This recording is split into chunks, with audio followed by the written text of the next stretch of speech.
Hey everybody, it's Rob from Flailthroughs. This is Gundam Battle Operation 2, and this is a request from Thomas, who wanted the Thunderbolt flight type Gouf in the colors of Heine's Gouf Ignited from Gundam SEED Destiny. And I really like the Gouf Ignited. It's the Xeon namesakes in Destiny were all really nice designs. It was weird to see the Dom Trooper get resurrected for Gundam Evolution, but I always like that variation on the design, and I'm happy to see it, remembered. Maybe that'll improve its chances of getting some kind of action figure in the future, because, yeah, I really wish... It was one of the few Destiny designs that did not get an MS in action, and I have always regretted that. But, yeah, Heine's Gouf was one of the best non-extended MSIA. If you find a good price on it, I recommend it. And just a nice shade of orange, which I may have gone a little too orange on this, but I regret nothing. But the Thunderbolt Gouf is a 400 General, which it is the first Gouf besides the original to have the Heat Saber melee pattern shared by the standard Gouf and the Freet, which is... It has an incredibly fast neutral swing, which is really good. If you get somebody up in your face like they are now, and you get a chance, you can just, you can tag them. It also has the wire-style heat rod. I wish it had the, I wish it had the, the whip-style heat rod that the standard Gouf has, because there's not enough of those in the game, in my opinion. But I do like what it does have. But yeah, I like Thunderbolt Gouf. I'm not good at it because it is a flyer, which I'm not great with, and on ground it is a hover type, which I'm also not great with. So it took some doing to get this round, but I got something I liked in the end. So hopefully you do too, Thomas. Because yeah, like I said, I like it. It's fun to use. There's a lot of things that are fun to use and I'm not good with, which I've probably said a couple dozen times by now, but it's still the truth. And yeah, Gouf, it's got a good selection of weapons too. It's got the giant bazooka as its main ranged weapon. It's got a Zaku machine gun as a backup weapon. I think it's got, 60 rounds of ammo and pretty good ASL and pretty good range, so, it's a good sub-weapon.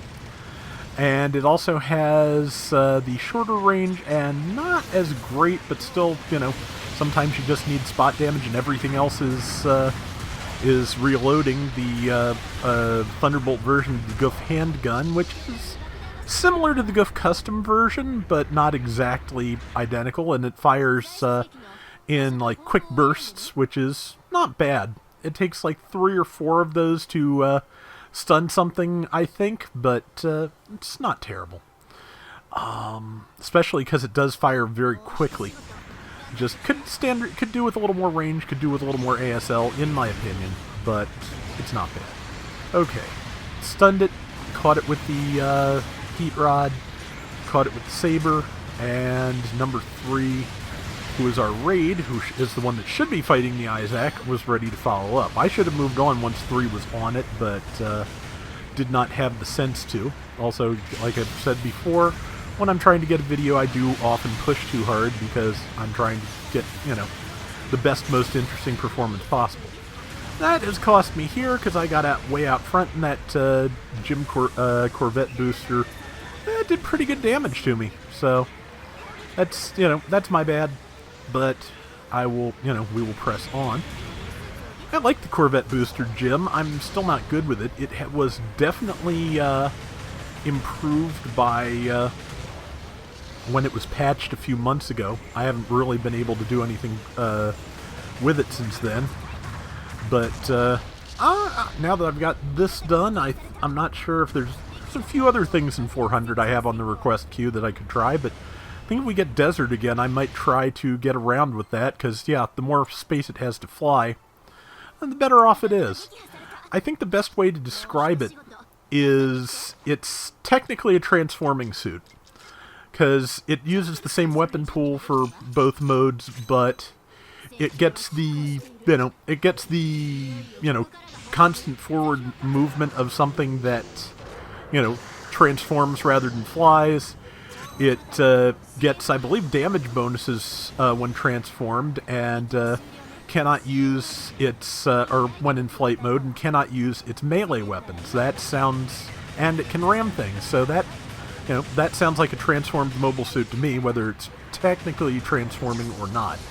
So, yeah, just treat it like a transformable mobile suit, and you'll probably have, have good luck with it. It's just, it is still very big and an easy target, which, only so much you can do. I don't know, sometimes it's just, I just enjoy landing on top of people's heads. I don't know why. Just like, that should not happen. Also, probably I just have that, did he just use me as a springboard quote in the back of my head when it happens? And ideally, yes. Yes, I did. Or tried to. And now I'm dead.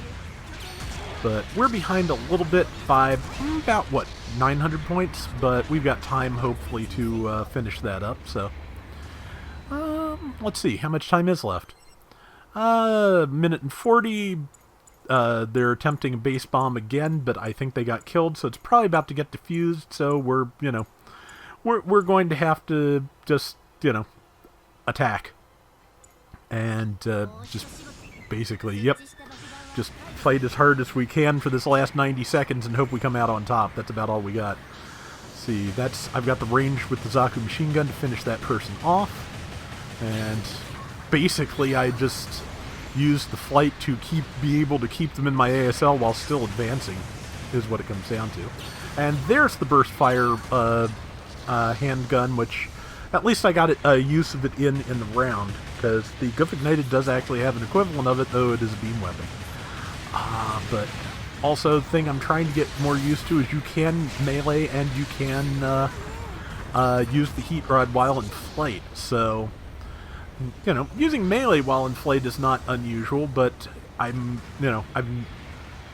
if any of the other Gouf flights have a heat rod, I never was able to land it in the air. This, I'm getting a little bit better at landing, and being able to just, land the heat rod from, in some cases, above your allies, so that you're in less danger of stunning them, is pretty great.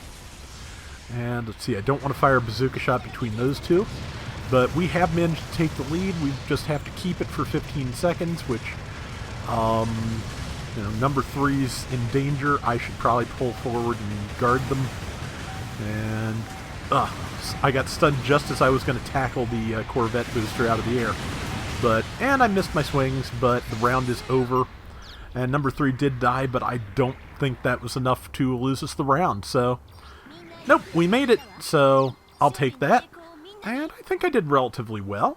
Still awkward, but 3,000 out of 10,000, I'll take that. And I was top diversions because I am bright orange and hovering in the air. 6 kills, 3 deaths. That is going to do it for today's Gundam Battle Operation 2. Hope you enjoyed the round, Thomas. And until next time, everybody take care and have fun. Later! So they recently announced that the new Gundam SEED production they're working on is going to have some kind of new variation on the Freedom and Strike Freedom Gundam. So, a new suit in that design lineage. So, I'm just going to hope that they skip the gold joints this time, just because it is almost impossible to get those on an action figure without them being kind of horrible in some way or another.